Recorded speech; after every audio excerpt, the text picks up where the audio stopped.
Hola, bienvenidos a Héroes al Micrófono, el podcast de Little Heroes, un espacio donde médicos, especialistas y padres se unen para crear conciencia, corazón y propósito.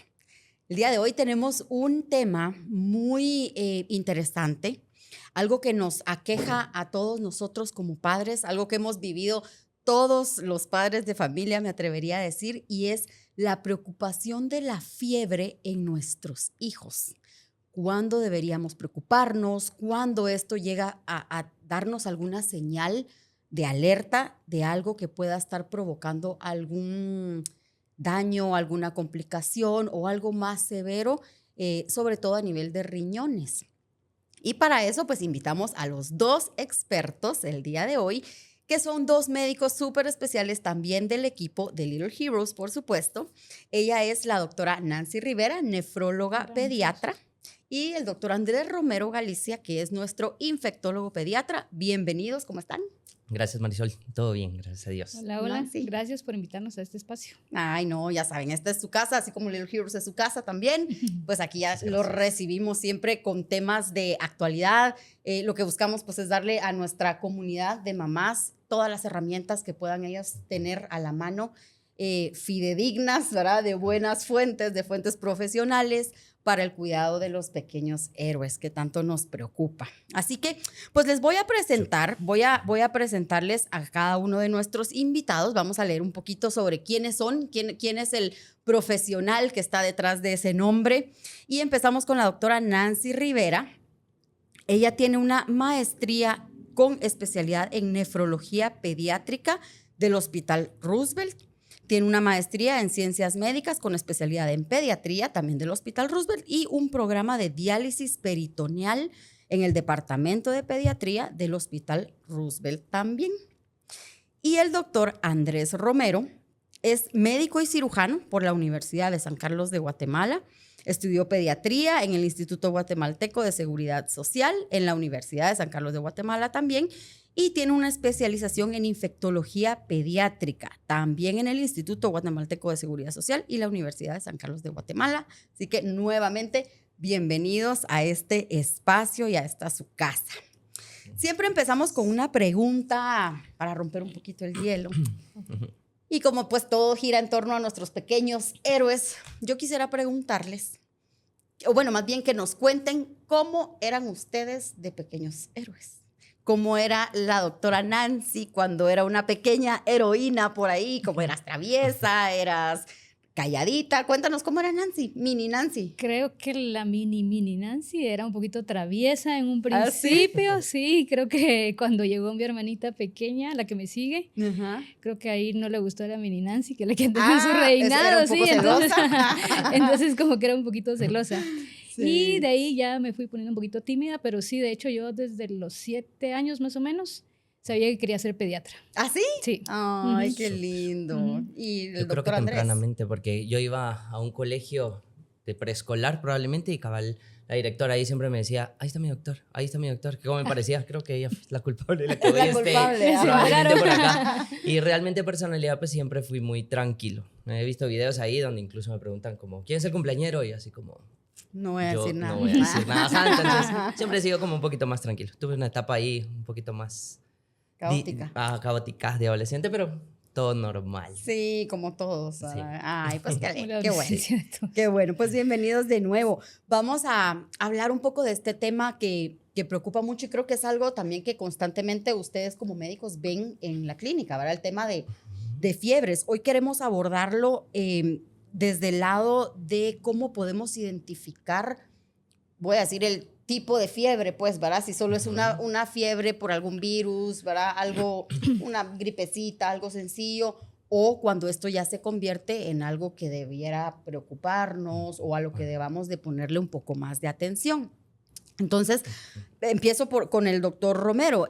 Justamente esa pregunta, ¿cuándo deberíamos preocuparnos por una fiebre en un niño? ¿Verdad? ¿Qué características o qué señales de alerta deberíamos considerar para saber que no es solo un resfriado normal? Realmente, pues la fiebre es la principal causa de consulta. Yo me atrevería a decir que de 10 probablemente pacientes que lleguen al día, 8 dicen que es por fiebre, a uno probablemente se le olvide, lo llama de otro nombre, ¿verdad? Y el otro pues es para control, pero cuando uno se preocupa realmente eso es bien personal, porque hay chicos probablemente que pueden llegar a ser 40, 41 grados de temperatura y realmente pues estar bien, estar molestando y todo, y son esos chicos que uno dice, pero es que este es bien fuerte, ¿verdad? O sea, a pesar de que tiene fiebre, anda ahí, da de vueltas y vueltas y vueltas. Y hay otros que con 38 totalmente pues dormidos y todo. Y aquellos chicos que tienen la patología pues de convulsiones, esos chicos pues cambia totalmente. Las mamás ahí con 37.5 pues ya están preocupadas, ¿verdad? Y usamos otros medicamentos, usamos otras alternativas y todo como padres para la fiebre, ¿no? Entonces, creo que eso depende mucho de cada bebé realmente, y creo que los papis tienen que aprender como a diferenciar cuando realmente sus hijos están mal, no solo guiándose por la fiebre, porque la fiebre es un mecanismo de defensa pues que va a siempre existir, ¿verdad? Y cada patología pues va a ser distinta. No es lo mismo una fiebre de influenza a una fiebre de dengue, por ejemplo. A veces se controlan bien, a veces se controlan mal, dependiendo la edad. Entonces, creo que los papis deberían de ir conociendo un poquito más cómo reacciona realmente el cuerpo de sus bebés, ¿verdad? Por ejemplo, mi hija hace 37, 38, damos medicamento y sé que siempre para, o sea, es muy raro que no baje la fiebre, ¿verdad? Y pasa 3 días con fiebre, por ejemplo, se van síntomas y como a los 4 días llena de moco, ¿verdad? Hay chicos que son al revés, que empiezan con moco y después la fiebre. Entonces, realmente es un tema un poquito de más de personal, creo yo, y por eso es importante que en cada consulta también de control y seguimiento, que son las que a veces nos perdemos, vayamos tocando esos temas de cómo son los chicos. Súper importante. ¿Y hay alguna grado de temperatura como para decir a partir de X grado ya se considera fiebre o no? Nosotros usamos, la clasificación va como temperatura normal, febrícula, que es un poquito antes de la fiebre, ¿verdad? Y pues fiebre. Fiebre podríamos considerarlo de 38.2, 38.4 para arriba, pero no significa que la fiebre vaya a ser lo peor, porque como les decía, chicos que convulsionan, puede convulsionar con 38 grados incluso. Entonces, no cualquier niño convulsiona. No cualquier niño convulsiona. Siempre son chicos por lo general menores de 5 años que van a presentar pues estas patologías. Cabal, tuve la semana pasada una mamá que el chico tenía 12 años y me dijo, es que me da miedo que convulsione. No, ya no, fijo no. Fijo, ya no puede convulsionar por fiebre. Ya pasó su ventana, exacto. ¿Y cómo sabemos si convulsiona? No solo si le pasa, o sea, no hay como sí, algo... realmente no hay. Chicos prematuros, por ejemplo, son un poquito más propensos asociados a la misma inmadurez como cerebral, ¿verdad? Que el umbral el umbral que expone como la convulsión está un poquito más bajo que los chicos normales, entonces estos chicos convulsionan más fácil, ¿verdad? Mira qué interesante. Eso sí, y creo que es algo que nos preocupa a todos. Yo no sabía, ya ahorita ya mis hijos ya pasaron ese umbral hace rato, pero sí, justo tiene uno siempre como ese miedito de, y si convulsiona, ¿verdad? Porque tenemos la idea de que si es fiebre alta puede llegar a convulsionar cualquiera, exacto, ¿verdad? Sí. Pero pues nos queda claro que no, ¿verdad? No cualquiera, imagino que es ya más patológico, ¿verdad? Si un niño no convulsiona, pues no le va a pasar después de cierto tiempo. Exacto. Y ahora, siempre dentro de este mismo tema de la fiebre, del manejo y esas dudas, ¿cuáles podrían ser los errores más comunes que nosotros como padres cometemos? Ya saben que pues estamos en un país o en una cultura muy de la abuelita, ¿verdad? O mi mamá dice, o la vecina me dijo qué tal remedio, qué tal cosa. ¿Qué errores podríamos estar cometiendo como padres para tratar de bajar la fiebre que no deberíamos hacer? Error número 1 creo que es la dosificación, ¿verdad? Ese es en relación a los medicamentos, que son los medicamentos que probablemente como padres nos atrevemos a dar, ¿verdad? Démosle acetaminofén, démosle, aquella vez me dejó tanto, y los chicos ya pesan el doble de la última vez. Pero en relación a complicaciones, que creo que también es punto importante para Nancy, es la hidratación, ¿verdad? Eso es súper importante y es lo número 1 que tendríamos que hacer a la hora de pues, que los chicos ya estén con fiebre, ¿verdad? Empezar a hidratarlos, porque hay consecuencias de dar medicamentos para la fiebre si los chicos no están hidratados. Creo que ahí la doctora es un poquito más experta, pero sí hay daño realmente renal, sí existe, ¿verdad? Sí, eso igual lo vamos a abordar más adelante. Nancy, ¿tú tienes algún otro consejo por ahí de algo que no debamos hacer? ¿Alguna de estas consejos de abuelita que le llamamos? Pues yo coincido con Andrés, la automedicación, y que a veces consultan no se guían por la abuelita, por el vecino, sino que van a la farmacia y el de la farmacia les deja antibiótico, ¿verdad? De una vez. Sí, a lo que él crea, a la dosis que él crea, y eso también está mal, ¿verdad? Muy delicado. Sí, es delicado, sí. Ok. Bueno, pues ahora igual siguiendo aquí contigo, Nancy, vamos hablando un poquito de esa conexión entre infecciones, como bien trata el doctor Romero, y los riñones, que es la parte que tú ves. ¿Cómo se da esa relación entre infecciones y daño renal? Justamente lo que venía comentando el doctor Andrés. Bueno, específicamente podríamos decir que hay dos posibilidades en cómo podrían afectarse los riñones. Si hablamos, por ejemplo, de infecciones urinarias, que ahí estaría atacándose directamente el riñón, ¿verdad? Cuando la infección logra subir y localizarse en la parte de arriba, que serían nuestros riñones, entonces esa infección puede originar cicatrices. Esa infección se llama pielonefritis, ¿verdad? Y origina cicatrices en nuestros riñones, en la parte funcional en la que se encarga como de hacer la filtración, que es la función principal de nuestros riñones. Y si estas infecciones se repiten, ¿verdad? Vuelven a aparecer y aparecen una y otra vez, entonces el riesgo de formar cicatrices aumenta mucho más, ¿verdad? Y el problema, pues que algunos han escuchado, ¿verdad? Que estas cicatrices con el tiempo pues nos llevan a enfermedad renal crónica. La otra forma en que podrían dañarse los riñones es de que haya una infección, ¿verdad? De piel, de garganta, de vías respiratorias, y que el cuerpo de cierta forma se va defendiendo, pero como un daño colateral se dañan los riñones. Y esas, como nuestras defensas se unen con, ¿cómo se llama? Con la bacteria que nos está atacando, y van y deciden ir a montar la pelea ahí adentro del riñón, ¿verdad? Y entonces ahí puede causar inflamación de los riñones. En algunas ocasiones pudiéramos decir que se pueden tapar y ya vienen muchas consecuencias, ¿verdad? Que dejan de orinar o están orinando sangre, se eleva la presión arterial, pero eso ya es otro tipo de daño, ¿verdad? Entonces podríamos decir que esas básicamente serían las dos formas en que pueden. Qué interesante, lo hemos hablado en varios de los episodios anteriores que hemos estado con diferentes especialistas, cómo todo, o sea, lo sabemos, pues, ¿verdad? Que todo en el cuerpo está conectado, pero generalmente yo lo he mencionado en otros episodios también, que nos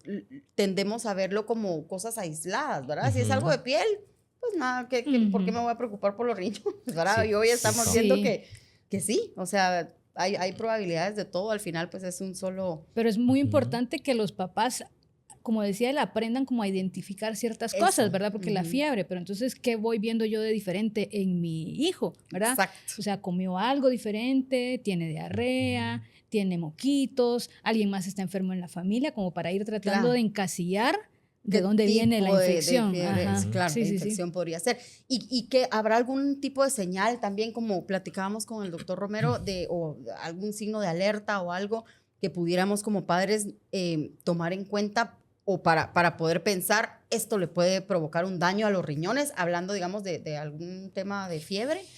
¿O? La fiebre como tal, no, pero digamos que la fiebre va a ser como la voz del cuerpo que va a decir y va a pedir ayuda, algo está pasando aquí, ¿verdad? Entonces, como decíamos, o sea, la fiebre puede originarse de cualquier otro lado, pero es muy importante, como decía Andrés, mantener la hidratación, porque para bajar la fiebre yo voy a utilizar medicamentos, y como habíamos dicho, que la principal función de los riñones es limpiar nuestra sangre. Y lo que va en nuestra sangre es todo lo que metemos a nuestro cuerpo. Es el filtro. Sí, es el filtro. O sea, lo que nos comemos genera pues ciertos nutrientes, y hay una parte que no nos sirve. Y entonces los riñones se encargan de sacarla. El agua que nosotros consumimos, igual el exceso, se elimina por los riñones. Los medicamentos van al lugar donde tienen que hacer su acción, y el resto se tiene que eliminar.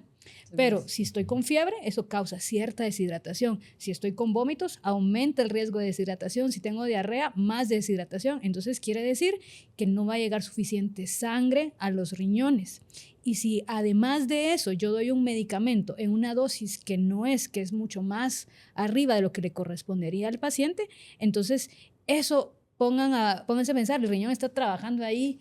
Claro. Sí, entonces todas esas cosas hay que ver, ¿verdad? Entonces, digamos que nosotros preferiríamos, por ejemplo, cierto uso de antipiréticos, o sea, de medicamentos para bajar la fiebre, unos antes que otros, por ejemplo, acetaminofén, porque el riesgo de la nefrotoxicidad, o sea, del daño a los riñones, es mucho menor que con algunos otros medicamentos. Con el ¿verdad? acetaminofén. Con el Es el más benigno. Es más el suave. benigno, más como más suavecito. el suavecito. Lo que pasa Exactamente. con los medicamentos a veces con la fiebre es que el riñón recibe sangre de una arteria, ¿verdad? Entonces, los medicamentos para la fiebre lo que hacen es que esta como que la cierran.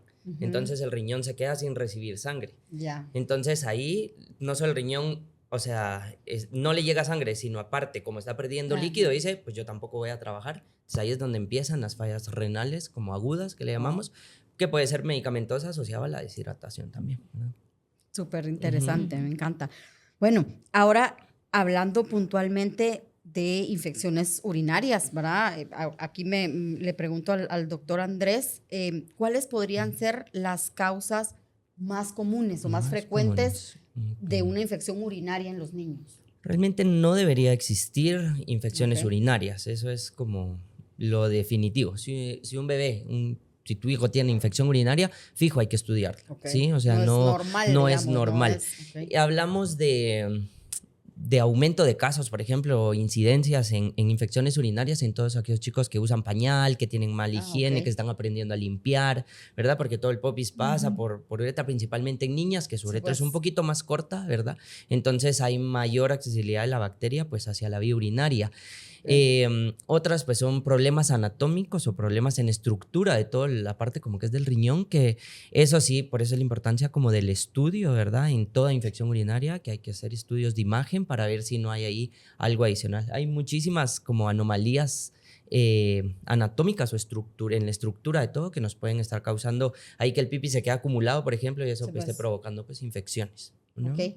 ¿Y por qué, Nancy, por qué deberíamos de tratar a tiempo este tipo de, ¿verdad? Porque también muchas veces hay infecciones urinarias a repetición, ¿verdad? Que uno, hay que darle agüita, ¿verdad? Y ahí va saliendo, o le doy medicamentos y se repite, pero ¿cuál podría ser la consecuencia o por qué sí deberíamos de tratar o que es importante tratar a tiempo este tipo de infecciones? Yo creo que ahí regresaría yo como a la primera o segunda pregunta, ¿verdad? La importancia de poder identificar, porque a veces lo tomamos solo como una fiebre y entonces ¡pum!, va pasando. Y lo que habíamos dicho, ¿verdad? Que hay cicatrización arriba dentro de los riñones y que vamos a decir que esa cicatrización puede ir siendo progresiva, ¿verdad? Si se van repitiendo las infecciones urinarias y poco a poco esa infección urinaria de manera silente causó un daño, ¿verdad? Hay pérdida de las estructuras que van a ser las funcionales para limpiar mi sangre, ¿verdad? Y sí, es bien importante hacer el estudio, como decía Andrés, de poder identificar alguna anomalía anatómica, porque realmente las infecciones urinarias son como esa banderita roja de que algo está pasando, ¿sí? El problema es cuando hay niños, por ejemplo, que llegan, y hemos tenido niños de 11, 12 años, que nosotros preguntamos, ¿y no tenía infecciones urinarias? Pues no tenía infecciones urinarias, pero ¿cómo va a ser? Pero si tiene una gran anomalía, nosotros lo estamos aquí viendo. Y por una u otra razón, el cuerpo no hizo manifestación, pero sí, entonces sería bien importante de cuando yo no tengo ningún otro síntoma, poder tomar un examen de orina y antes de tomar o iniciar antibiótico, tomar un cultivo de orina para poder ir orientando, ¿verdad? De cierta forma. Y en el caso de esto, que fuera por un tema anatómico, o sea, ¿qué se hace ahí? ¿Hay que operarlos o hay que...? Pues eso va a depender, ¿verdad? Con eso, porque depende el diagnóstico, depende la edad para ir tomando ciertas decisiones, ¿verdad? Lo avanzado que esté. O yo no sé si tú ibas a hablar, perdón, yo creo que te interrumpí. Va,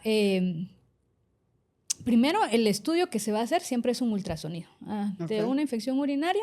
Y más que ya en niños más grandecitos que ya no deberían de tener infecciones urinarias, sí es mandatorio hacer un ultrasonido, que es un estudio de imagen que me va a decir cómo está estructuralmente los riñones, si logro ver los uréteres, ¿verdad? Que son esas mangueritas que conectan los riñones con la vejiga, me va a decir cómo está la vejiga, cómo están las paredes y si después de orinar quedó residuo, ¿verdad? Eso quiere decir que quedó un remanente de orina ahí guardado en la vejiga. La función de la vejiga es guardar o almacenar orina y después expulsarla. ¿Verdad? Entonces, sí, a pesar de que el ultrasonido esté normal, mi paciente ha tenido historia infecciones urinarias o vuelve a tener una infección urinaria, deberíamos pedir otro estudio de imagen, que ese sí es un poquito invasivo y a las mamás no les gusta. No nos ¿sí? gusta. Porque Sí. consiste en meter una sondita Ay, sí. por donde orinan y ahí se mete un medio de contraste, que quiere decir que es un líquido que vamos a poder ver a través de la radiografía y con eso vamos a ver cómo está funcionando todo el sistema. Y a mí me gusta explicarles a las mamás que el ultrasonido es como el currículum, ¿verdad? El CV, ¿verdad? Entonces yo la voy a contratar, usted me trae su CV y aquí parece que todo está en orden, ¿verdad? Sí. Pero a Un la poquito hora de maquillado, ponerla a ¿eh? trabajar, pero a la hora de ponerla a trabajar es No otra era tan cosa. cierto. Entonces puede ser que el ultrasonido Ok. esté Me normal, encanta. pero entonces en el, Claro. el ultracistograma, que se llama así el examen, entonces ya vemos algo que no está bien. El principal diagnóstico que yo estaría buscando con esto sería reflujo vesicoureteral, que más o menos, según la literatura que uno lea, entre de 1 de cada 4 pacientes o 1 de cada 3 de estos pacientes que tengan infecciones urinarias va a tener reflujo. Ay, mira, o sea, yo había escuchado el término reflujo, pero más de eso. Sí, área de de Que, esófago. eso, Ajá. pues lo mismo, No, solo que ajá. Ok. relacionado con la orina. De vejiga a De esos la, uréteres. de la orina que tenía que estar ahí lista para salir Ujú. y afuera, ¿verdad? Sí, Se regresa hacia regresa los un riñones. poquito. Ajá. Entonces no Wow. solo puede regresar la orina que está infectada, sino que esto también genera cierta presión, ¿verdad? Para arriba. Entonces no solo es el daño propio de la infección urinaria, sino que de esa presión retrógrada que va recibiendo los riñones. Y que eso va en aumento, así como el reflujo, ¿verdad? Empieza Sí, poquito, pues, poquito, ajá. hasta que llega al riñón y ya lo empieza a hacer más grandote. ¿verdad? Que es Wow. donde entran las Que sí. complicaciones. Ajá, qué importante justo lo que hablamos, ¿verdad? De tratar todo esto a tiempo, de identificarlo, de saber cuándo consultar, la importancia también de seguir instrucciones médicas, ¿verdad? Que era lo que tú decías, o sea, cuando a veces el médico nos da un diagnóstico o nos envía a hacer algún examen de algo que puede ser muy invasivo, o que, ay, es que no, Sí. que lo van a pinchar, pobrecito, y como Sí, llora, eso no es- sé qué, ajá. entonces no se lo voy a hacer. Nosotras como mamás, ¿verdad? En nuestro mundo de quiero que protegerlo, que no le pase nada, a veces dejamos de hacer pues ciertas cosas que Ciertas los cosas médicos son- nos piden que hagamos por alguna razón. Y pues eso hace también que de repente se vaya complicando. Y lamentablemente es la única forma, o sea, no, Claro. clínicamente realmente eso es imposible. Sí. ¿no? ¿verdad? De ver. Imposible Claro, de verlo. claro, sí, Ujú. son cosas ya muy, muy internas del cuerpo. Y bueno, ahora, pues ya hablamos un poco, ¿no? ¿Qué es lo que pasa si se repite varias veces? Vamos a hablar ahora un poquito sobre, dentro de este tema también de la prevención y los famosos antibióticos, que decía Nancy, y nos los recetan por todos lados, así como nos lo receta la abuelita, la mamá, la vecina, también el de la farmacia, ¿verdad? Todo el mundo Sí, todo. es El de la fanático de los tienda. antibióticos Sí, de claro, repente. Entonces, doctor Romero, ¿qué riesgos tiene la automedicación con antibióticos en las infecciones, infecciones urinarias. ¿verdad? Puntualmente, que es el tema de hoy. Hay que saber que un antibiótico no es específico, ¿verdad? Entonces, no porque yo tengo infección de garganta, ese antibiótico no me va a hacer para infección urinaria, por ejemplo, sí, ¿verdad? Claro. Y cada vez que uno toma un antibiótico, el antibiótico está hecho para matar bacterias. No decide si bacterias buenas ni malas, sino bacteria en general. Ok. Entonces, si nosotros tomamos antibiótico por un resfriado, por ejemplo, estamos matando bacterias buenas de todos lados, de pulmón, de estómago, incluso el tracto pues, urinario, ¿verdad? Entonces, todas esas bacterias, yo a veces les digo a las mamis que son como las cucarachas. Uno usa un veneno, todo bien a un inicio, después empiezan y no se muere, y no se muere, y no se muere. Entonces, tenemos que ir escalando. El problema hoy en día es que ya hay muy pocos medicamentos realmente que son nuevos o que van saliendo, ¿verdad? Entonces nos estamos quedando como muy paralizados con medicamentos que no hay, ¿verdad? Entonces va a llegar un momento que sí está escrito en la literatura que probablemente la resistencia bacteriana, es decir, todas esas bacterias van a ser tan fuertes que ya no va a existir realmente un antibiótico para hacerlo, Wow. ¿verdad? Y eso es porque el cuerpo se va haciendo resistente. La bacteria como tal, ajá. Por ejemplo, si hoy Ok. tomo yo amoxicilina, a la hora que venga una bacteria Pues, y sale en el cultivo es como, Sí. mire, es resistente o esta A bacteria muchas no se cosas. muere con amoxicilina, entonces Ya. hay que darle otro. Algo más Y fuerte. otro, ajá. Pero ya no hay muchos, o sea. Sí, la bacteria dice, ya esta ya me la sé. Ajá, a mí no me Y engañan. los nuevos medicamentos, pues son, o sea, ya no hay tantos medicamentos, pues vía oral, ¿verdad? Ya todos están hechos, pensados para bacterias hospitalarias, donde todo, pues va a ser Sí. siendo intravenoso. que es donde al final todos esos chicos que a cada rato le estamos dando antibiótico innecesariamente, eso sí, van a parar ahí, ¿verdad? Entonces ese es el tema incluso de la recurrencia, ¿verdad? Dar antibiótico, uno sin necesitarlo y otro dar antibiótico sin saber a qué estamos dando. Y lo ¿verdad? otro es la duración del tratamiento, porque a veces dan 2, 3 días, Sí. ay, como se le quitó la fiebre, entonces ya no le di antibiótico. Ajá. Y uno así como, no, Sí, no, entonces no, solo no. baja realmente pues Ujú. ajá, la carga ahí y al final vuelve a aparecer, que son las infecciones como urinarias recurrentes, ¿verdad? Sí. Que dejan tratamientos a medio, que se llaman pues infecciones urinarias parcialmente Tratadas. tratadas. Ujú. Exacto. Wow, Ujú. sí, qué importante. Hasta me sonó así como a una película de Hollywood. Lo va a hacer. Ajá, Lo va a así de, hacer fijo. Va a llegar ese momento. Lo va a hacer ¿no? fijo. Ay, ya sé, Ajá. ya me asusté. Pero sí, y es algo muy frecuente, ¿no? ¿Qué tan frecuente es con ustedes en la clínica que vean esa automedicación con antibióticos? Pues yo creo que a veces las mamás como adquieren como cierta experiencia, entonces como ya se la saben y me voy a ahorrar lo de la consulta, Sí. entonces llegan así como, mire, yo ya le di esto Ya le empecé y antibiótico. Ya le empecé Ajá, antibiótico. ya le empecé cabal antibiótico frase. y Sí. no. No, y el problema a veces es que ya empecé antibiótico, pero lleva 4 días, por ejemplo. Ujú. Entonces, ahí uno es, hay un término en infectología igual que, o sea, omitir o desescalar se llama, pero realmente si ya llevamos 4 o 3 días con el antibiótico, incluso yo me pongo en riesgo de que no mejore o que empeore, entonces mejor le termino el medicamento, ¿verdad? O sea, el ciclo del antibiótico, porque realmente nunca lo vi un inicio, nunca sé si estuvo indicado, pero si ya lleva 3, 4 días va mejor termínelo, porque si no me pongo en riesgo a que esa bacteria se vuelva resistente a lo que ya iniciaron. Claro. Y si no fue necesario, pues solo matamos más bacterias de lo que necesitamos. ¿Verdad? Y yo voy a hablar de mi pedacito, de las infecciones Sí. urinarias, que a veces inician cobertura antibiótica y no tenemos cultivo. Entonces, Terrible. Ajá. ¿y ahora cómo le ayudo yo a la señora? Porque no logré ver al ladrón, o sea, no le tomó Ajá. el número de Sí. placa, ¿verdad? Entonces, ¿y ahora qué hago? Sí. Uno tiene que saber qué Sí. arma escoger. Es como querer ir a matar un cocodrilo con una onda. O sea, no, Sí. fijo. Siempre tenemos que saber qué arma utilizar realmente contra los bichos que estén por ahí. Sí. Claro, Ujú. o sea, y bueno, creo que va en torno a lo que ya nos han comentado, pero ¿hay alguna recomendación adicional o algo para el uso responsable, digamos, de estos Lamentablemente antibióticos? aquí, yo he tenido chicos de los Estados Unidos que me llaman y le digo yo, fijo, no va a conseguir antibiótico. Le digo, o sea, probablemente por clínica merita, ya lo vi hace unos días, Bueno, no que ahora mejoró. están mucho dele. más regulados Pero, también, ¿verdad? Sí, eso iba a decir yo, Eso es que bueno.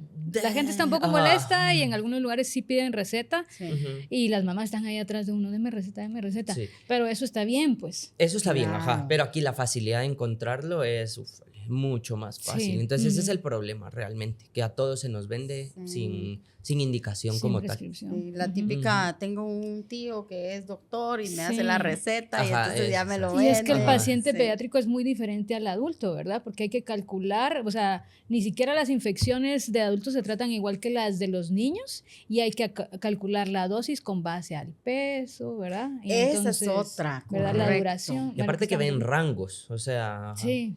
medicamentos que calculamos de 8 a 10 miligramos, por ejemplo, Ujú, y sí. en base al peso. Entonces Con ahí, base, sí, todo va con híjole, Sí, pues. no es que sea súper complicado, pero es en base a experiencia y en base a lo que estamos viendo Ajá. clínicamente. Sí, sí, sí, porque yo ¿verdad? no voy a tratar una faringitis igual a la misma dosis para tratar Para una la otitis, otitis, pues. por ejemplo, Exacto. ¿verdad? Ujú. Sí, e igual pienso, pues, después de escucharlos hablar de peligroso, voy a decir, es ponerle más o menos, porque al final también si le estamos Ujú. poniendo menos, según lo que he entendido de Ujú. nuestra conversación, es ni va a atacar bien, Ajá. ¿verdad? Ni lo va Ujú. a curar porque es muy Ujú, poco y exacto. solo le estoy Ujú. metiendo al cuerpo el Sí. antibiótico que pues va a llegar a A esa... fallar. A Ujú. esa Ajá. Y ahora yo voy a decir algo. Ujú. Por ejemplo, yo tengo niños que tienen infecciones urinarias a repetición, que hay un momento en el que se prescribe antibiótico profiláctico. Eso quiere decir que vamos a prevenir que la Ok. infección vaya a, ¿cómo se llama?, a aflorar. Entonces, la dosis que se deja es una dosis pequeña, una dosis baja, solo para evitar. O sea, que si le da infección Ah, urinaria, mira. eso no le va a Sí, hacer. no, ajá. Entonces, pues. la preocupación de las mamás es que esto tenga repercusión a largo plazo. Bueno, Ok. pero yo estoy evitando que le esté dando una infección urinaria que le va a causar cicatrización renal, Sí, ¿verdad? pues. Que va a evitar que ese niño vaya a tener daño renal y que en el momento progrese, ¿verdad? Entonces, de igual forma, se hace por kilo de peso una dosis baja, o sea, la cuarta parte de lo que normalmente dejaríamos, más o menos, eso es la dosis profiláctica.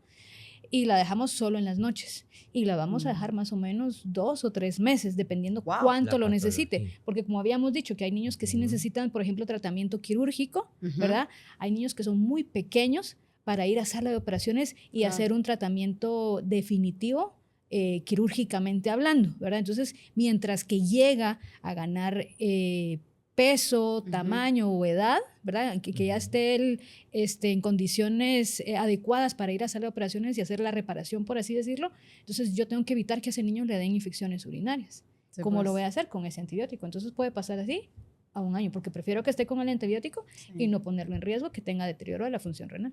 O sea, sí existe entonces, pensando ahora en voz alta, que de repente por ahí pueda venir ese pensamiento de muchas de nosotras mamás, el antibiótico para prevenir, ¿verdad? Que es cuando la mamá llega, como decías tú, ya me llegan a la clínica con, ya le empecé antibiótico, ¿verdad? O deme un antibiótico para evitar que le dé gripe, que le dé. ¿verdad? No, O que le dé sí, pero tal no, cosa. eso tiene que ser bajo una justificación. supuesto, Tuvo por que haber eso- un análisis atrás, ¿verdad? Un cálculo de la dosis, ¿verdad? Exactamente. Y tiene que haber un objetivo, pues. Claro, claro. Sí, Ajá. pienso, pues me imagino que algo por ahí ha de venir ese De venir, pensamiento de sí. decir, no, pues si es para no solo prevenir, existe. entonces se lo doy para que no le dé Ajá. alguna cosa No, y no solo sencilla. existe infección urinaria, sino, por ejemplo, influenza, si hay dosis Muy profiláctica peor. para prevenir, ¿verdad? Entonces, siempre hay otras patologías en neumonías, por ejemplo, tengo muchos pacientes inmunodeficientes que les damos profilaxis, es decir, medicamento para que estén sin infecciones tan recurrentes. O en el caso de los niños trasplantados también, que los primeros meses que acaban de recibir el trasplante del riñón,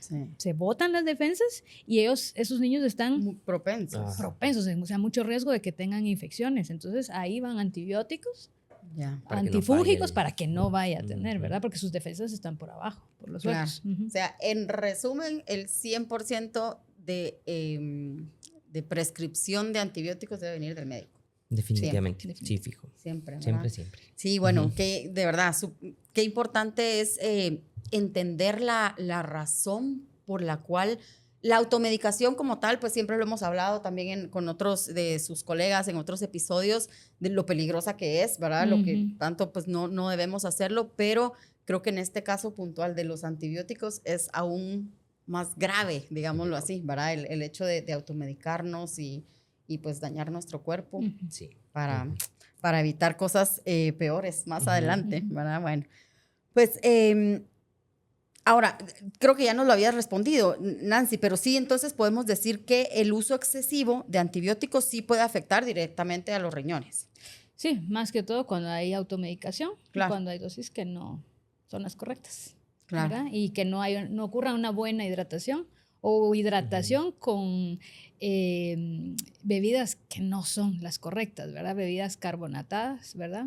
Sí. Para Esa es otra, ¿verdad? Hay que hidratarlo. Ay, una gaseosa. Sí, Porque no, al y final las es mamás, líquido.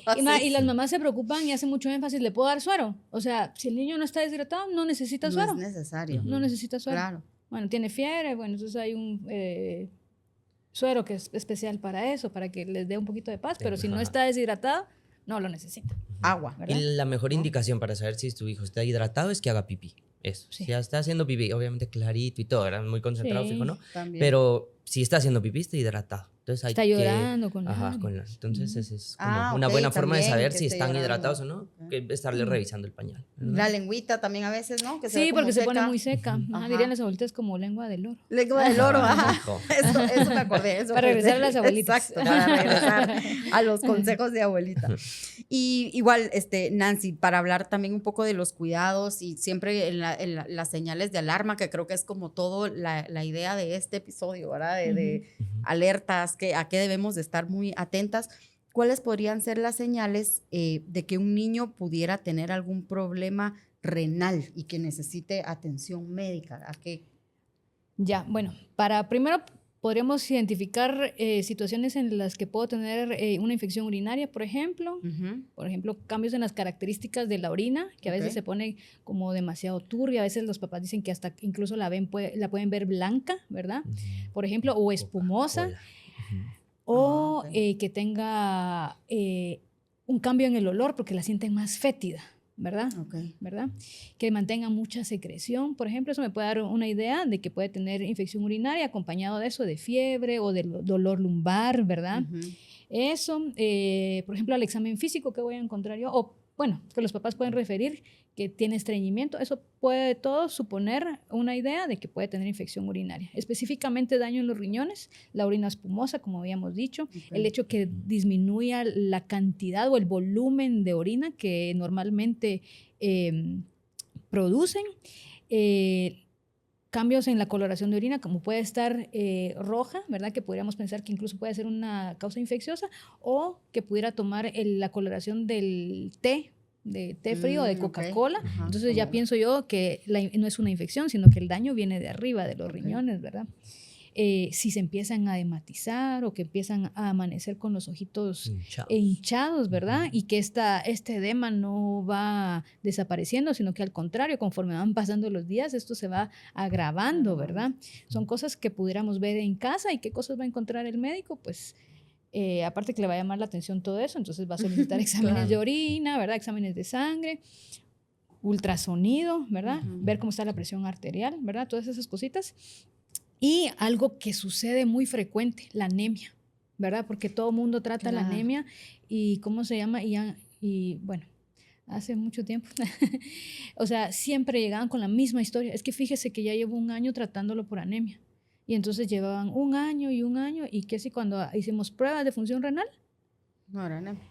Sí era la anemia, pero sí por era. causa de enfermedad renal, porque los riñones no solo se encargan de filtrar, pero dijimos que la función principal de los riñones es filtrar la sangre, de limpiarla, pero también tenemos control sobre la anemia, control sobre la presión arterial, control sobre el metabolismo calcio-fósforo, ¿verdad? Todos los electrolitos y todas las sales que nosotros consumimos también por ahí se eliminan, ¿verdad? Esas cositas, y se encargan también de mantener un balance de la acidez que tenemos en la sangre, ¿verdad? Todas las secreciones que nosotros tenemos en nuestro organismo tienen cierto nivel de acidez, y el ejemplo más fácil es el jugo gástrico, ¿verdad? Que sabemos que es bastante ácido porque su función es deshacer los alimentos, pues, claro. ¿verdad? La sangre no necesitamos que esté tan ácida, y la sangre va fluyendo a través de todo nuestro cuerpo, y si todo está correcto, entonces el paciente o el niño va a tener un crecimiento normal. Entonces también eso nos puede dar idea de que no hay una correcta ganancia de peso, ¿verdad? Que la curva, en lugar de ir para arriba, cuando la van dibujando ahí los pediatras, se va quedando estática, ¿verdad? No gana peso, y principalmente en los primeros meses, ¿verdad? Que mes a mes nosotros deberíamos de ir viendo eso. No comen, vomitan, por ejemplo, ¿verdad? Wow. Ese es uno de los principales signos o síntomas, principalmente en infecciones urinarias en los niños, los vómitos, ¿verdad? Eso también es bien, bien característico. Chicas que vomitan, hay que pensar siempre en infección urinaria, ¿no?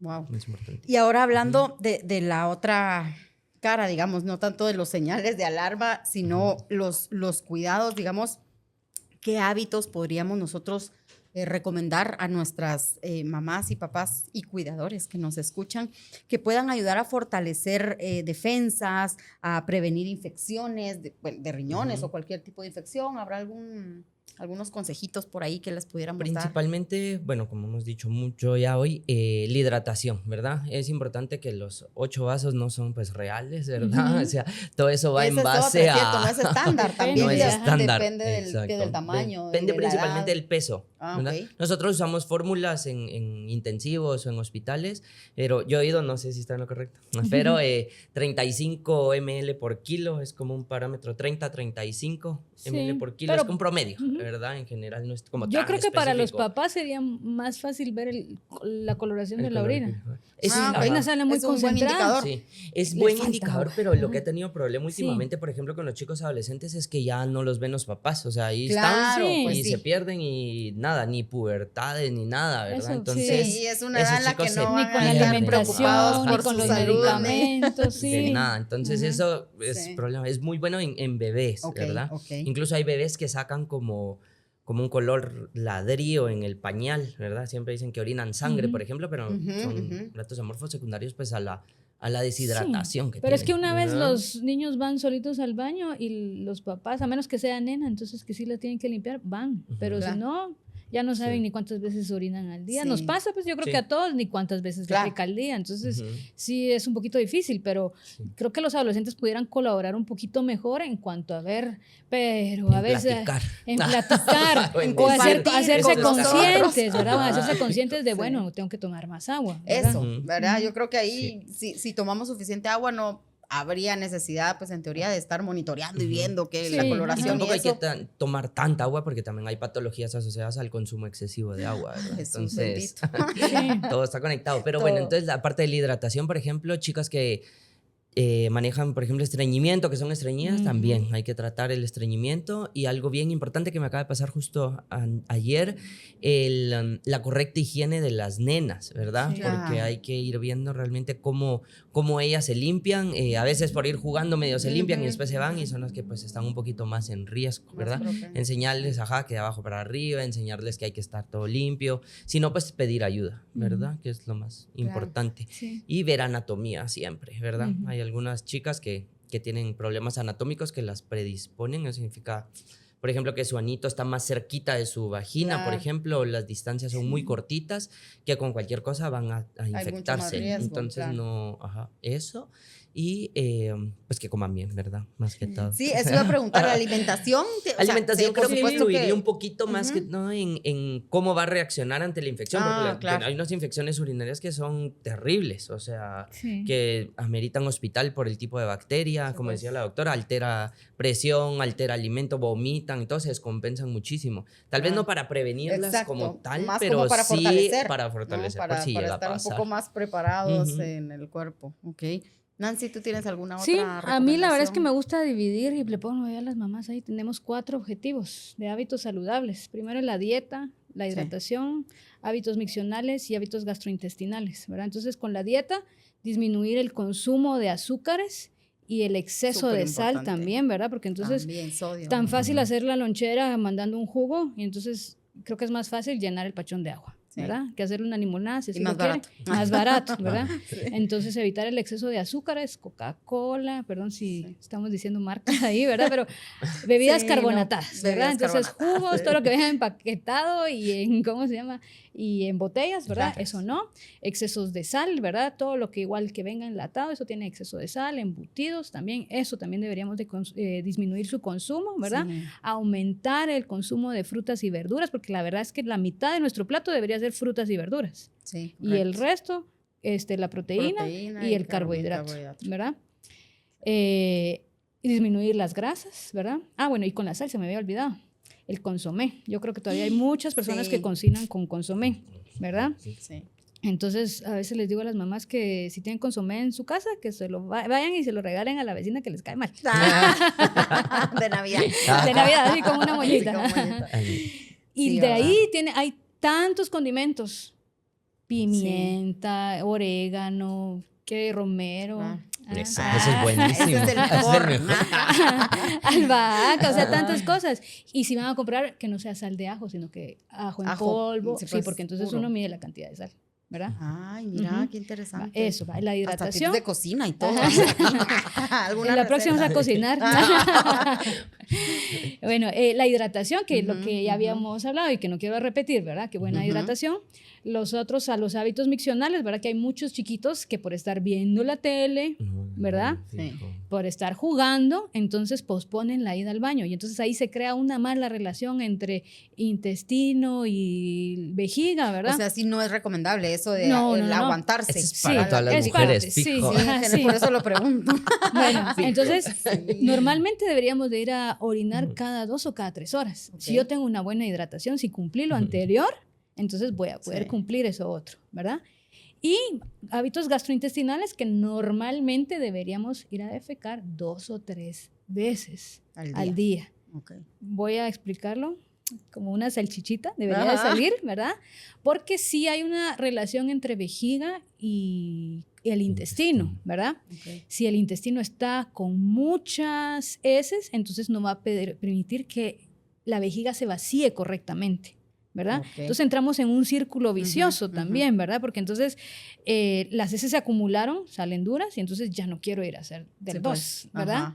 Y entonces también como estoy jugando no quiero hacer del 1. Entonces esa mala relación, por ejemplo, pudiera ser de que la vejiga se está relajando para acumular toda la orina que debería almacenar y de repente se encuentra con el intestino que está ahí dilatado, le crea cierta estimulación y a veces tenemos niños que tienen como goteo, ¿verdad? Sí, pues. O tienen escapes de orina, o que se orinan en la cama incluso, ¿verdad? Exacto. O bien que la orina no sale y entonces esa orina ahí acumulada pasa mucho tiempo, porque además no tomo agua, entonces empiezan a hacer así como un asentamiento. Ajá, y entonces aquí me pongo y aquí voy a vivir. Y aquí me quedo. Ajá, y aquí me quedo, y entonces la cistitis. Luego cistitis crónica, o puede llegar esa bacteria y subir a lo que habíamos dicho de la pielonefritis, ¿verdad? Y afectar directamente los riñones. Entonces, esa es otra cosa que también deberíamos ver. Y no solo es de que vaya al baño, sino que propiciar que hayan las mejores condiciones para que nuestros niños puedan defecar, porque no es de que yo me voy a sentar y voy a hacer del 2 o del 1, así en esta posición, y como que estoy así toda acurrucada, ¿verdad? Entonces, cierta posición, que los pies no me queden colgando, por ejemplo, en el caso de las niñas, ¿verdad? Que, por ejemplo, aparte de, ¿cómo se llama? De la higiene de cómo limpiarse, que las rodillitas estén un poquito separadas para que no haya cierta, ¿cómo se llama? Claro. Ay, no sé, se me acaba de ir la palabra, ¿verdad? Pero que como que vuelva a fluir ahí la orina, pues. ¿Verdad? Entonces que salga y se vaya, ¿verdad? Esas cositas, que el inodoro, por ejemplo, no quede tan arriba, ¿verdad? Porque entonces los niños ya, la posición que tienen que poner, adoptar ellos, ¿verdad? Entonces crean cierta tensión sobre los músculos que están ahí abajo de la vejiga. Sí, exacto. Ajá. Entonces ya no permite que se vacíe correctamente la vejiga. Claro. ¿Verdad? Wow, entonces esas cositas, ¿verdad? Entonces son esas cositas y si podemos agregar actividad física, sería excelente. Excelente, ¿verdad? Sí, justo también el doctor Chapu, que estábamos hablando de la parte de gastrointestinal, también fue una recomendación muy fuerte la que nos dio, ¿verdad? Que de promover la actividad física. Así que, bueno, pues de verdad les agradezco muchísimo. Creo que tenemos que hacer una parte 2. Aquí hay mucho para tratar. Es un tema que de verdad nos aqueja mucho a las mamás en general, ¿verdad? El tema de fiebre, infecciones, antibióticos. Pero bueno, hoy creo que nos han dado un poquito de paz, de cómo podemos manejarlo, qué hacer, qué no hacer. Gracias por este tiempo. Gracias por la bienvenidos nuevamente cuando quieran estar aquí con nosotros. Muchas y a gracias. nuestra hermosa comunidad, pues les agradecemos también haber llegado hasta aquí, quienes hayan llegado. Y los esperamos en nuestros siguientes episodios. Pueden encontrarnos en Spotify como Héroes al Micrófono y en YouTube como Little Heroes GT. Nos vemos en la próxima.